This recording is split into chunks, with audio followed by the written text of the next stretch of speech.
First off, I just want to welcome everyone to this presentation and to all of my colleagues. Happy St. Patrick's Day. I see we're all wearing our bright green just like I am. So at least for today, we're all Irish, I guess. And tonight, I guess, is even more important. We're all Irish. So look forward to having a great discussion with you today on designing using pragmatic methodologies for pragmatic solutions.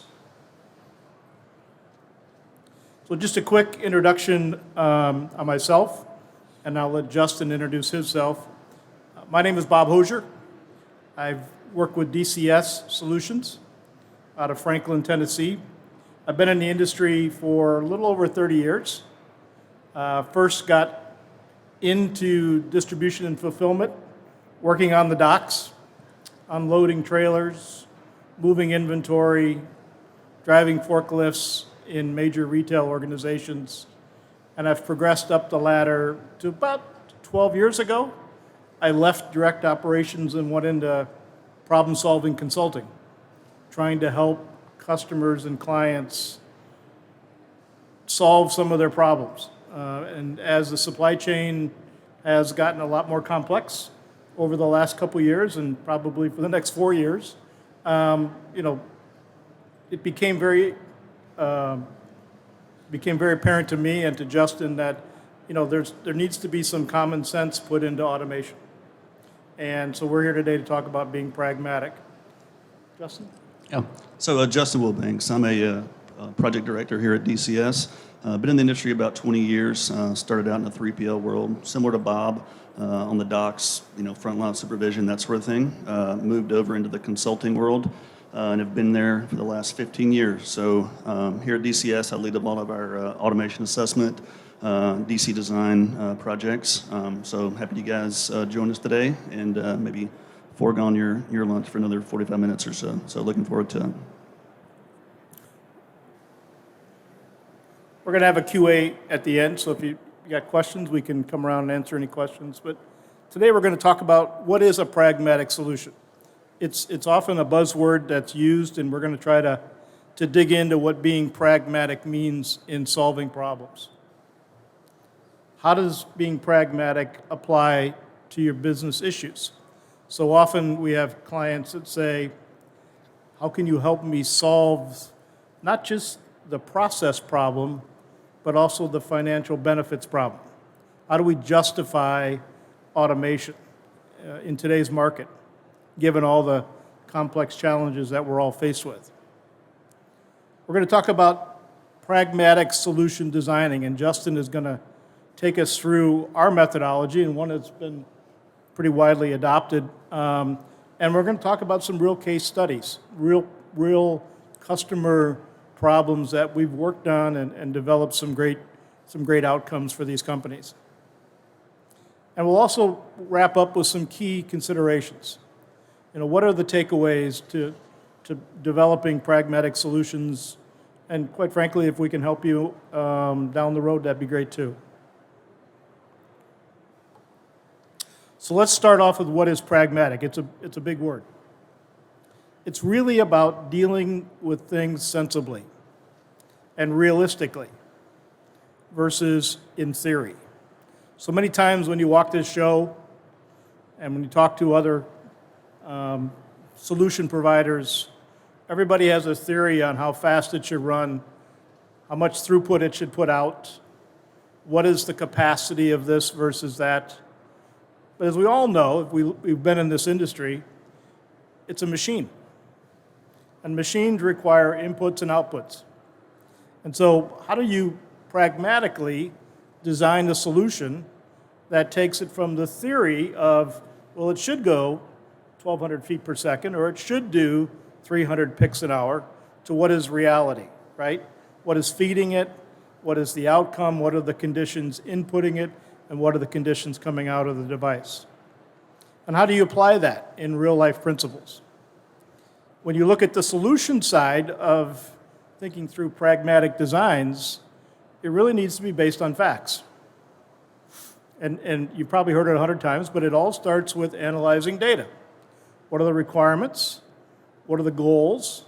Where do you need to be in 2, 3, 4, 5 years?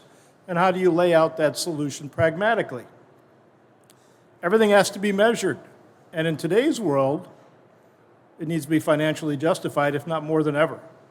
There's a lot of items that go into building a full financial review, a lot more than there used to be. And so we look through that with the client to try to justify the right solution, because it's not just processes anymore, it's all about the bottom line and what is the ROI. It needs to be able to support a phased approach. So often we hear, well, I only got enough money to do this. I'm not sure what tomorrow is going to look like. I don't want to go too far down the path that I can't change. The business is always changing. Sometimes, I don't know if anybody in here, you're in a 3PL space where the product is continually changing every couple years as a client comes and goes. So you need to be able to crawl, walk, and run and be able to understand those milestones rather than thinking that you have to jump in with both feet for the automation long haul. And most importantly, it has to make common sense, right? You have to look at the applicable automation holistically. Everybody's got the best solution out there. They'll tell you that. You go shake their hand, oh yeah, we can do that. Ours runs better, ours runs more efficient, ours does this, ours does that. Well, I guess you need someone to help you guide you through that. And we tend to look at things from a common sense approach of, okay, what does it say on paper and what has it been proving in the industry, right? What's the practical reality of what's been seeing? Show me, right? So that's what we think about pragmatic designs. So here's where many of you may be. We see it all the time as we go out and talk to clients. The operations leaders are caught between a rock and a hard spot, right?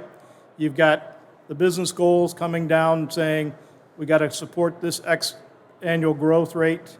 The sales guys are always thinking they're going to sell more every year for the next 5, 6, 7 years.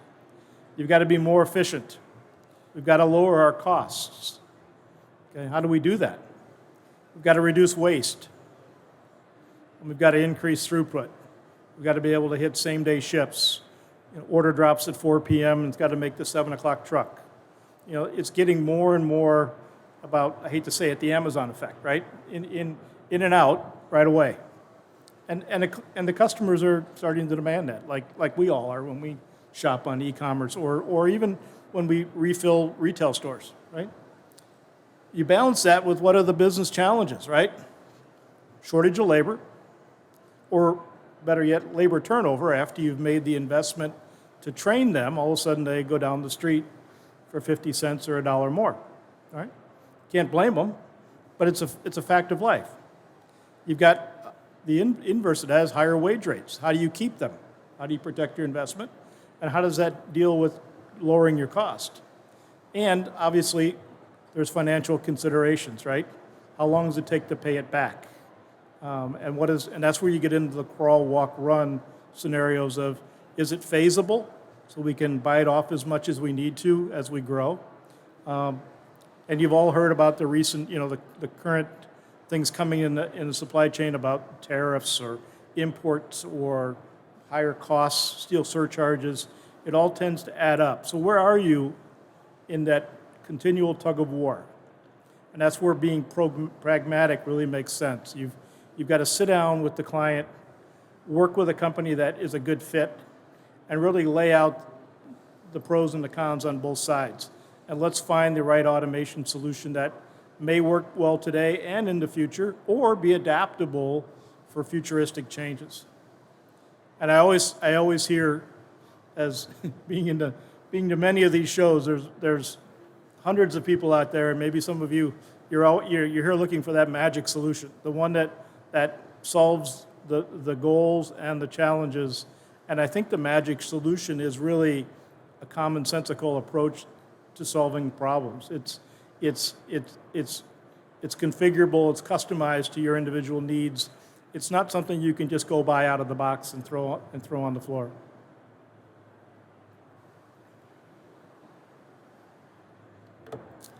talk about, we're going to start talking about solution designing.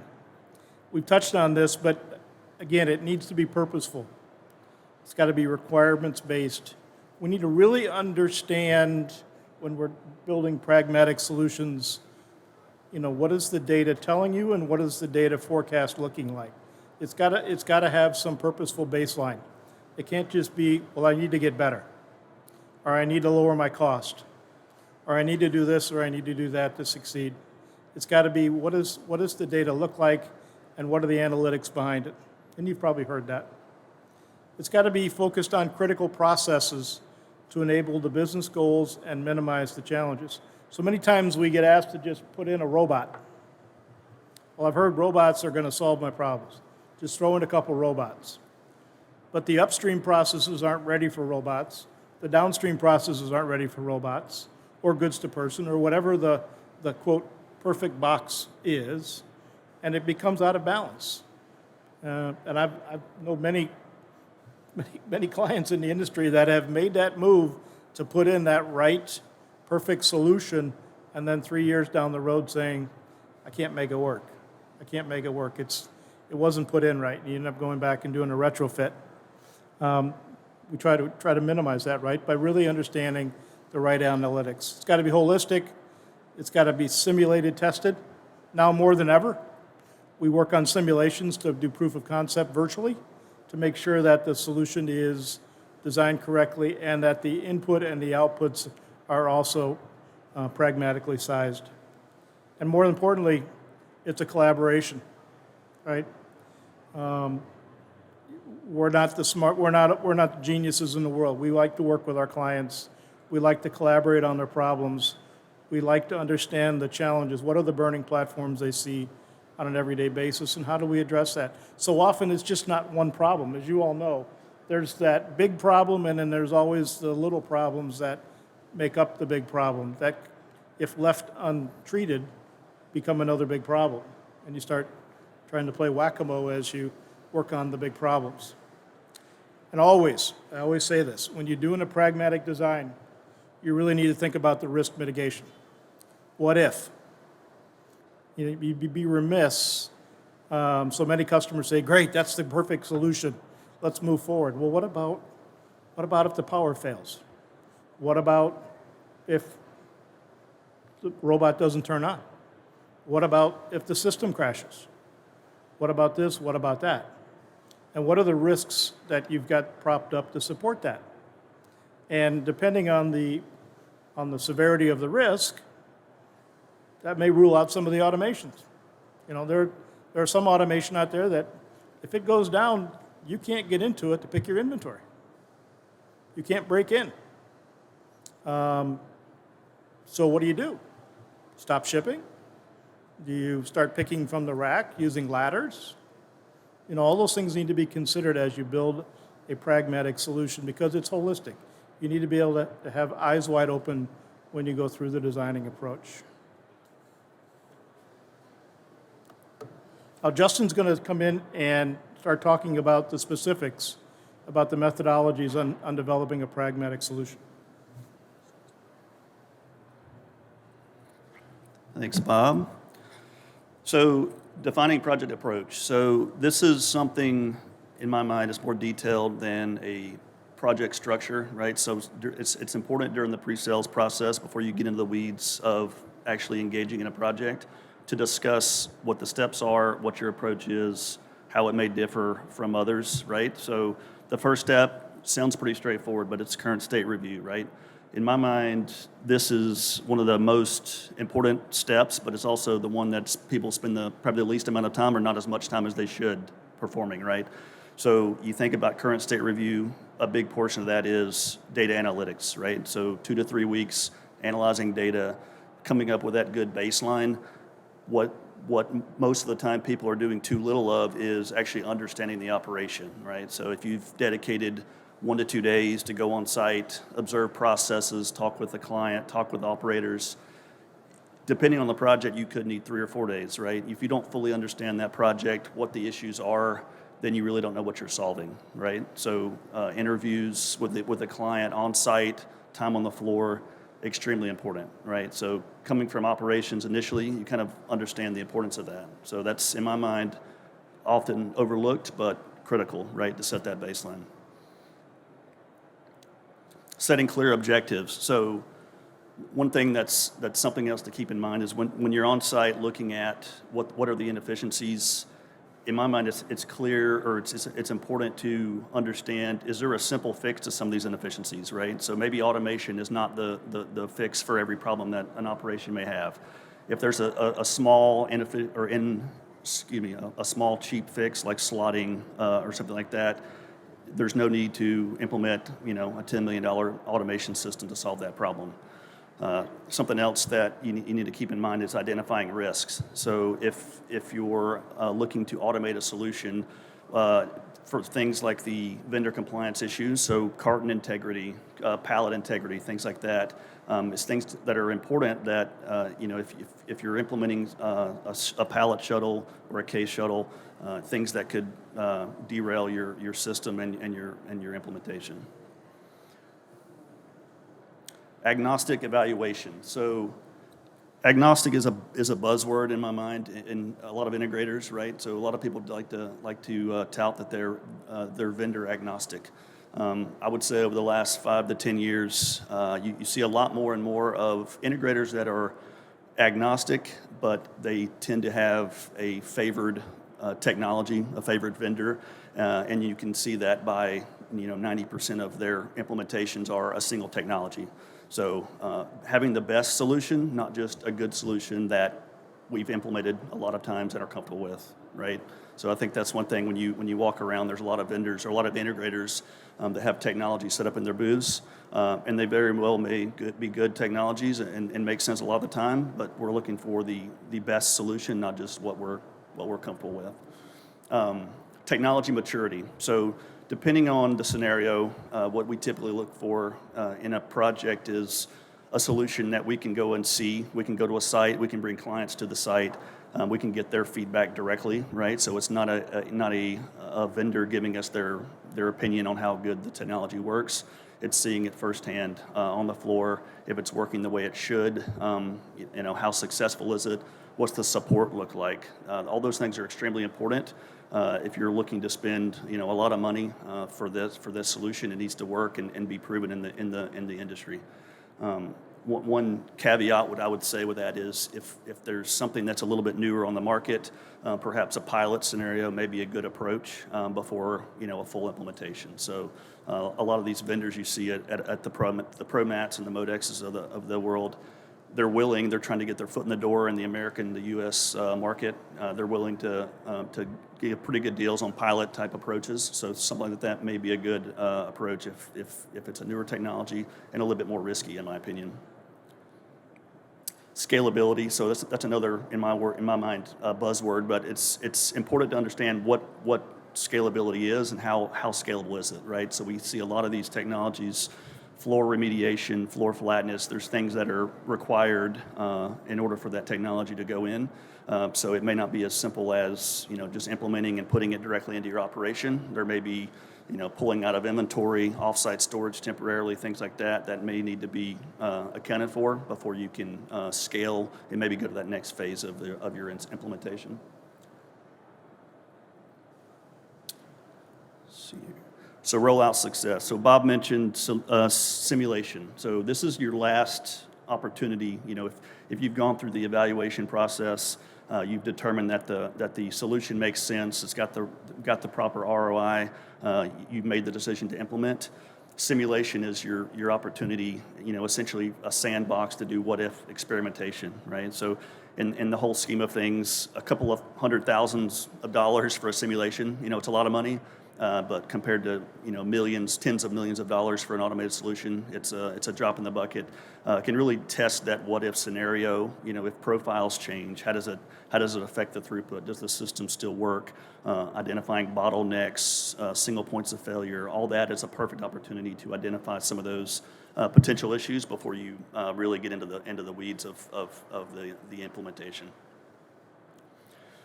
Redundancy. So you see a lot, as it comes to automation, there's a potential chance for single points of failure, right? So if we, if we look at solutions, let's just use like a shuttle, for example, a case shuttle. If all of your inventory is in a single system with no backup to retrieve that inventory, then you're out of luck if something happens. If the system goes down, you have a power outage, your WM goes down, you should have a redundancy and a backup plan in case any of that may occur. And we'll take a look at a case study here in a moment, and you'll see kind of what our thought process was to achieve that, and give you a sense of what we're talking about. Okay, so case study. So the case study we decided to talk with you guys about, it's a retail replenishment solution that we just recently came up with. One thing I wanted to share with you is pragmatic doesn't necessarily mean simple, right? So you can have complex solutions that still fit the term pragmatic, right? They're sensible, they're solving the problems that the client's having. So it's not necessarily just an easy solution. It's something that could be complex, but it's still achieving the goals and the objectives that you set. So this opportunity here is the operation multi-unit of measure. So when you think about different scenarios, a lot of times some of these automation solutions and technologies, it's primarily for a single type of picking, for example. So brake picking, if you have like the auto stores, any kind of a goods to person bringing a tote to you, it could be a single unit of measure. For this scenario, we've got multiple units of measure. So we've got each picking, we've got full case picking, we've got full pallet picking. So it crosses a wide range of units of measure, which obviously increases the level of complexity. $8 million plus annual offsite storage and transfers. So when you're looking at an ROI, obviously most projects don't have opportunities at that scale, right? So you're typically looking at a labor savings of some kind, or an increased productivity in order to achieve a certain ROI. This particular client had a tremendous amount of offsite full pallet storage, and then the associated transfers to and from that offsite storage. So you can imagine the benefit of bringing all that inventory under one roof and eliminating those transfers was a very valuable opportunity for us. Aging infrastructure and equipment, so 20 plus, 30 plus year old in some situations, conveyor, old building. So the idea of getting out of that space, a new greenfield facility, adjacent to the current building was at play. So definitely a lot of opportunity to improve, not only just an automation opportunity, but just the general infrastructure, conveyance to and from different functional areas of the building. Person to goods flow, so think operators out on stand-up order pickers out in the aisles, picking cases to a pallet, throwing those onto a throw-on line, sorting by retail store. So not very effective in terms of productivity. Shared inbound, outbound flow. So I don't know who was designing the building initially, but essentially it's the volume that a single shift would be needed, but the fact that they shared inbound and outbound sortation required them to split those into two different shifts. So obviously the supervision, the on-site management required to split up into two shifts when essentially you could achieve everything in one, just created a lot of additional cost. And then also just for the future growth that they couldn't essentially go from one shift to two shifts and maybe eventually three shifts. It was already a two-shift operation and just limited their ability to grow in that building. So the objectives identified, obviously that off-site storage, that was huge. So in this particular example, we had the ability to go up to a 75-foot clear building. So obviously dense pallet storage was probably the primary goal for that future solution. Improved productivity, obviously the goods to person, bringing items to operators to pick or automating the picking entirely was advantageous for this in order to improve the productivity and reduce headcount. Decoupling the inbound and outbound flows, creating separate flows for those two. That way we can move to a single shift operation, and then further improving the ability for that building to grow as volume increases in the future and extend the life of that future building. And then minimizing bottlenecks and single points of failure. So we'll take a look at a few of these technologies here in a moment, but like I mentioned, that's probably one of the biggest risks of automation is kind of pigeonholing yourself into a solution and not having the flexibility to perform the processes outside of that particular piece of automation. So we'll take a look at a couple of things we took a look at and let you know how we achieve those goals. So the first piece here, the high bay pallet shuttle. So in this scenario, we looked at, we're not tied to a vendor as of yet, but think the Geek Plus pallet shuttle, Movu. There's several out on the market now today that are moving away from the aisle-based solutions. So obviously, with an aisle-based crane, for example, it's a potential single point of failure. If a crane goes down, you don't have access to inventory in that aisle. Obviously, the overall throughput for that system goes down without the throughput associated with that crane.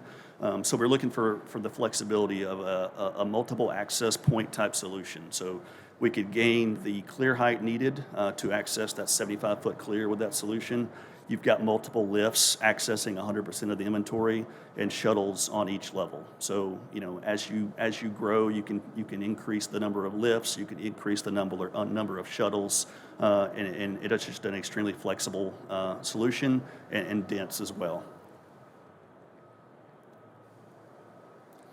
So the next piece on the inbound flow. So think primarily, I would say 90% of volume coming into this building is floor-loaded containers coming from overseas. Today, they have operators manually consolidating, building pallets like SKU pallets, wrapping those pallets, putting them away.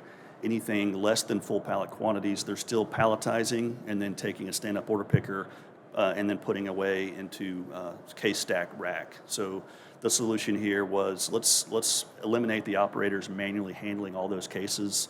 Let's automatically palletize anything for a full pallet, automatically routed to palletization cells. And we also have manual palletization as well. So we mentioned that redundancy.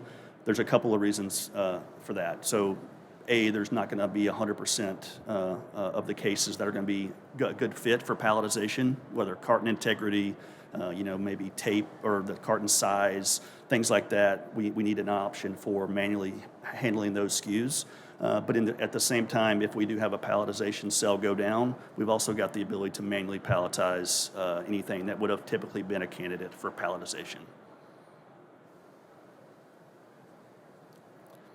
So for the less than full case picking, so that goods to person, your traditional, maybe tote-based system, we elected to go to a shelf-to-person style solution. So think about the Geek Pluses and there's a few, the High Robotics, shelf-to-person type solution. In this particular scenario, it could fit within the footprint of our pallet shuttle. You can utilize the same AMR fleet that's utilized for that system with the shelf-to-person solution. So you can essentially ebb and flow your fleet without having to have a separate process, standalone process. You can kind of utilize the same equipment and then it fit in the same footprint as that pallet shuttle. Something else that was favorable for this shelf-to-person solution, we've got some items that are 30 inches long, for example, something that wouldn't necessarily fit in a tote-to-person solution. So we were able to incorporate all the SKUs within this system that we wouldn't have typically been able to handle in a tote-based system.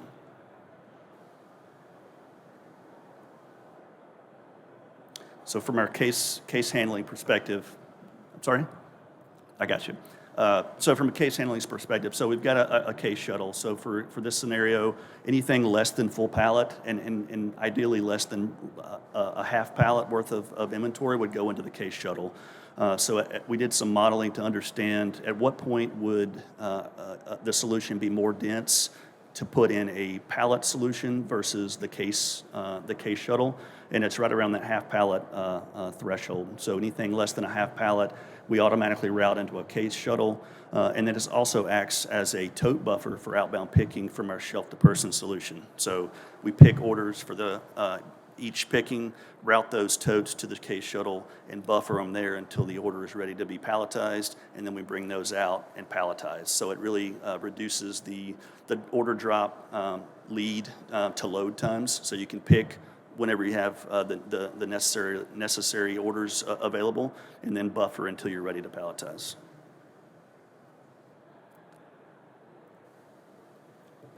And lastly, on the outbound palletization piece, so some solutions aren't necessarily an ROI play. So in this example, this was more of a qualitative opportunity for us.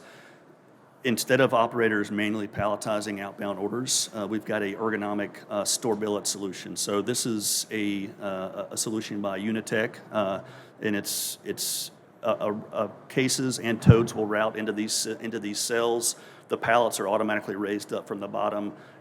Operators are still manually building the pallet, but it eliminates that pick in place. It's more of a grab and slide, and then as they get done with the layer, they lower the pallet. It's automatically adding a wrap to that pallet as it's lowering down, and they continue to build until they have a full pallet, and it lowers and is conveyed out, and they continue with their next pallet. So if you were to evaluate this compared to labor save, it's probably not going to justify, right? It's more of a qualitative play. So this particular operations in Florida, not very cool conditions in the summertime especially. So it was a big driver into reducing the fatigue that's required with palletizing these outbound loads.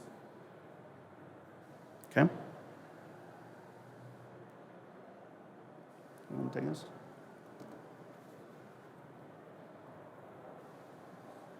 So we're getting short on time, but I want to just go through some of the session takeaways that we've talked about. And obviously, there's more that can be discussed, but we're kind of limited on our time today. But I want to just say, from being pragmatic, thinking through an example. Now, you would have thought that solution would be so high priced that it wouldn't have financially justified, or may not really be what you thought pragmatic designing was. The goals for that solution were pretty lofty. And this is a high volume, high traffic solution of rapid retail replenishment. And they had a huge issue with high labor rates, high turnover rates. Obviously, the $8 million of inventory stored off-site only helped bolster the ROI. But when we went through the data analysis, we worked through the goals, we started to put in the technologies that made sense, but then the upstream and downstream processes needed to be sized accordingly. And so we found ourselves going door to door rather than just a point solution to increase storage or increase picking.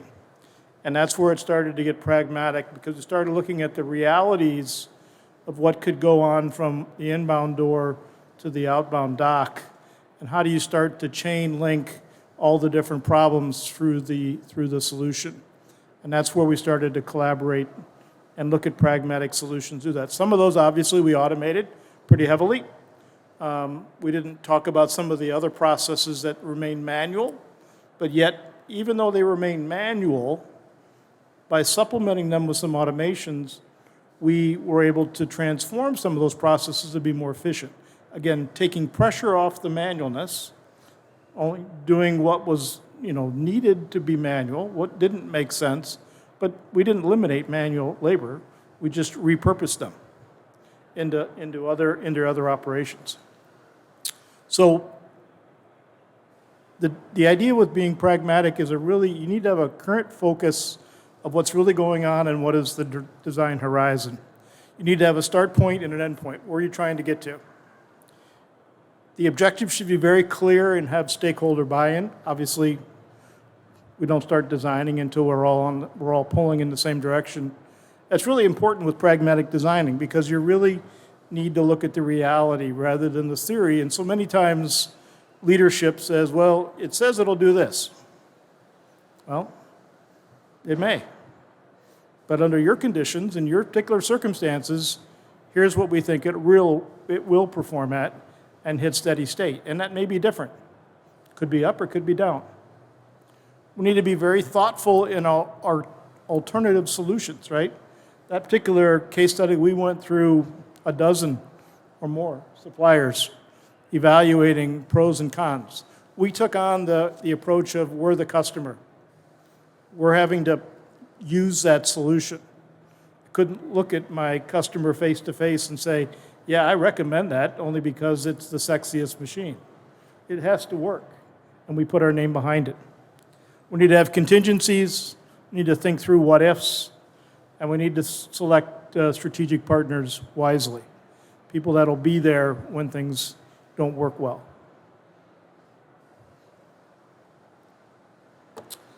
With that, I wanted to say thank you. That was a quick trip through pragmatic designing. If you want to talk more about it, we're over in booth 1013. You'll get a copy of this, and feel free to reach out if you need more information. Would love to talk to you more about some of the things you may be going through or how we can help you. Any questions? Okay. Well, enjoy your St. Patrick's Day. Thank you.